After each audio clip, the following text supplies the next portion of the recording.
And let's go ahead and, No, that is just USA. Oh.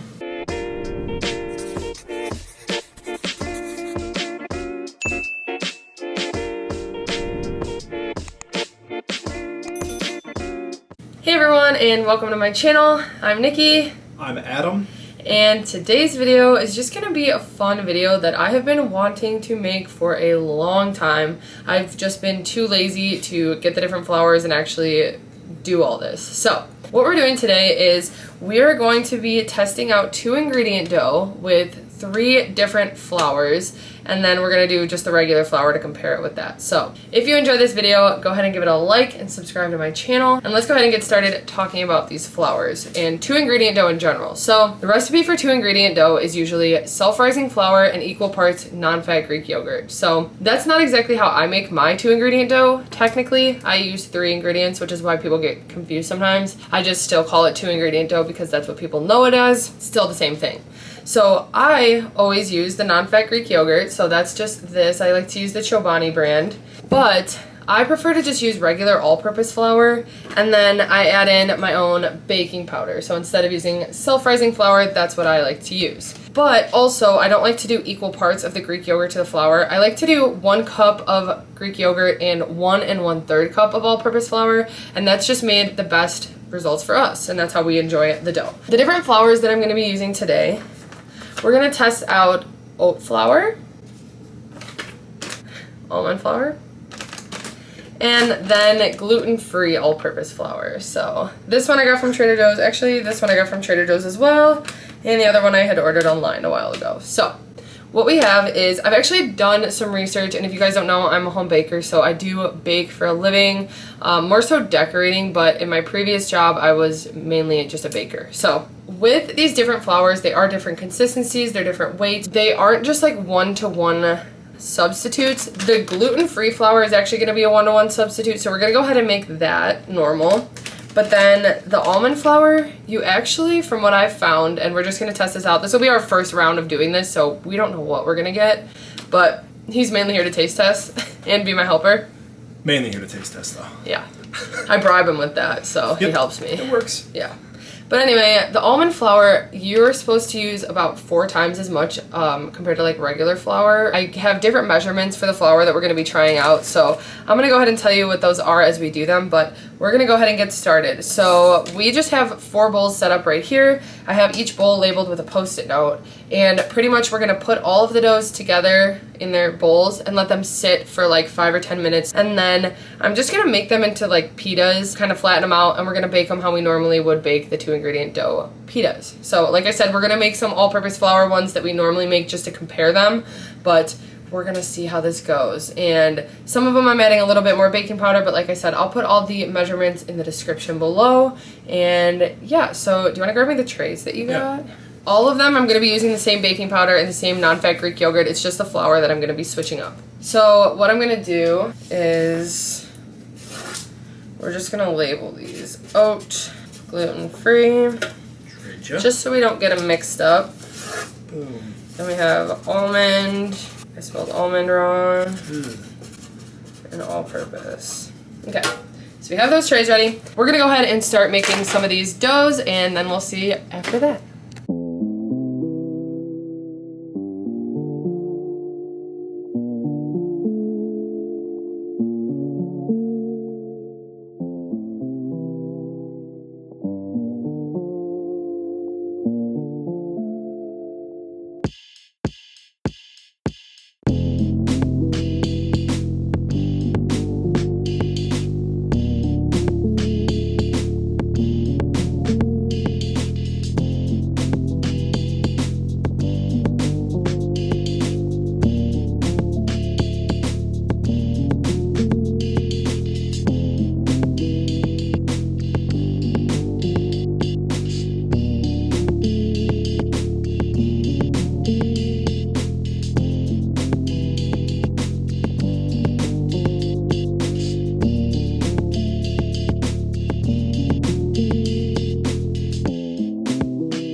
Okay, so I have the oven preheated to 400, and I like to just put the dough on the oven. So I have the all-purpose, the gluten-free, the oat, and the almond. Oh, that's cool. So when I make these doughs, I really try not to over mix them. I mix them as little as I possibly can because that will make them get tougher as you continue to mix them. So that's what I did with those, but I'm gonna go ahead and let those sit for like 10 minutes. Then I'm gonna form them into pitas. I don't know if I'm gonna, should I do a bagel or just pitas for each? See what you have. We'll see how much dough I have for each when I weigh it out. And then, yeah, I don't know. I think I'm gonna do pitas with them, so we'll see.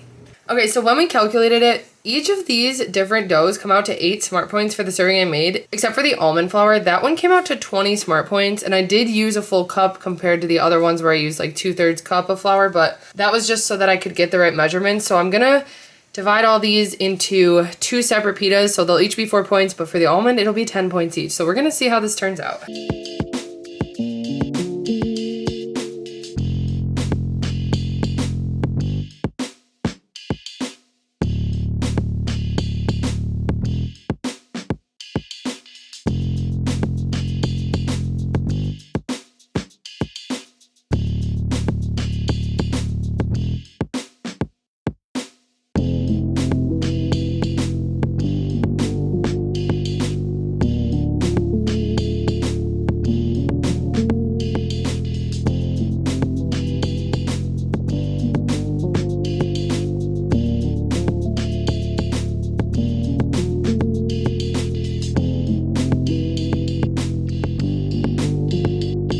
Okay, so here's our setup. So we have the gluten-free, the oat, which was super like, almost like cookie dough texture, super weird, but we'll see how that goes. The normal one felt normal, and then the almond, which almost got kind of like greasy. So we'll see how these turn out. We're gonna throw them in for 20 minutes.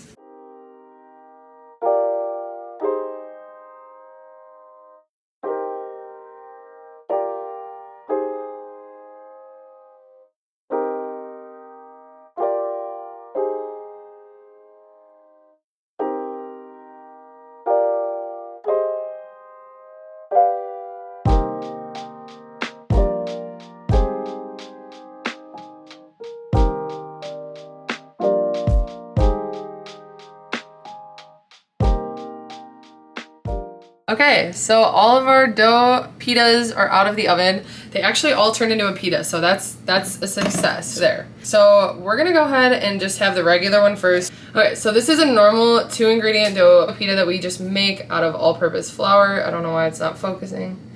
We're gonna go ahead and just eat that.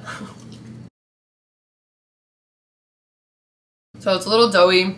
How would that taste? Okay, I say we try the oat flour next. Yeah, so cool. This one kind of looked almost like a cracker.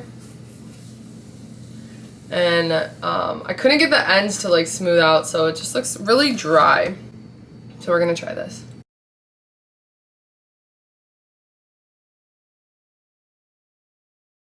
It's actually better than I expected. I think you're right though.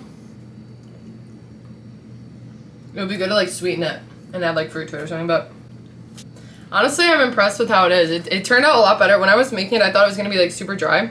It's really not that dry. You can't tell. But it's kind of just like a normal dough.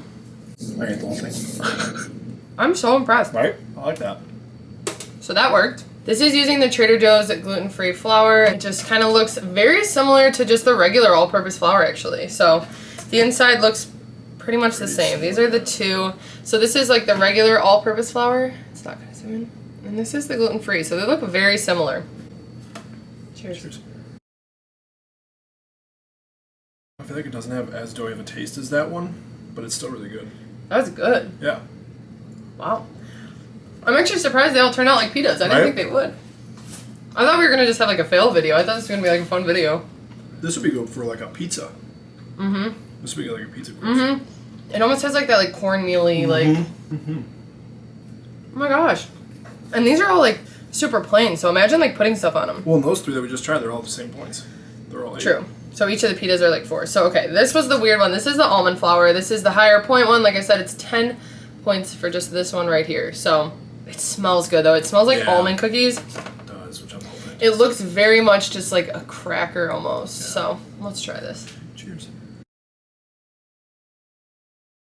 Why are we all doing it at the same time? You get that weird like aftertaste and almost That almost tastes like Italian bread. Right? It almost has like a cheese taste. Because it is very... Oh, that's good. I wish it wasn't as high of points as it is. Yeah, that would definitely...